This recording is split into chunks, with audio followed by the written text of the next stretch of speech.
Baik, terima kasih pemirsa Anda masih bersama kami di Kepri hari ini. Kita ke informasi selanjutnya, pemirsa. Cuaca ekstrim dibarengi angin kencang yang terjadi di Kabupaten Lingga sejak beberapa hari ini jelang akhir tahun 2024. Pohon sukun besar menimpa rumah warga di Dapo Singkep. Akibatnya warga gagal menjual sukun yang akan dipanen. Pohon sukun yang sudah tua dan berada di dekat rumah pemilik, Senin siang 9 Desember 2024 sekitar pukul 13 waktu Indonesia Barat. Saat angin sedang kencang membuat pohon tidak dapat menahan kencangnya angin dan akhirnya tumbang menimpa rumah warga. Beruntung tidak ada korban jiwa saat kejadian tersebut. Atap rumah hanya mengalami rusak sedikit di bagian atap. Buah sukun yang akan dipanen pun gagal dijual akibat banyak yang rusak karena jatuh sebelum dipanen. Danton Damkar Dapo Singkep, Iqmal Hakim mengatakan setelah mendapat laporan warga sekitar jam 13.30 waktu Indonesia Barat, tim Damkar dan BPBD dibantu TNI dan polisi langsung turun ke lokasi, membersihkan pohon dan menebang pohon yang membahayakan.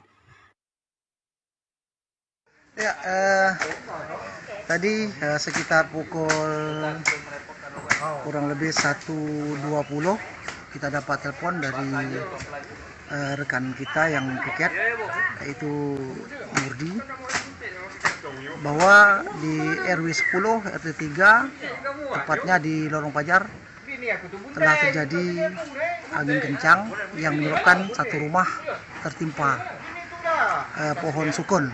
Ya, kondisi begitu kita sampai ke lokasi, rumah tersebut sudah tertimpa oleh pohon. Ada kerusakan, Pak? Untuk kerusakan, sedikit kerusakan, yaitu lesplang seng terjadi patah satu. Evakuasi yang dilakukan apa ya, Bang?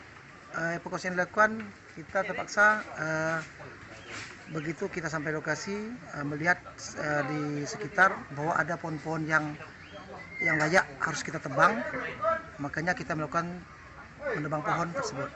Di hari yang sama, tepatnya di Desa Belungkur, Kecamatan Lingga Timur, Kabupaten Lingga, pohon besar menimpa rumah warga membuat kerusakan parah.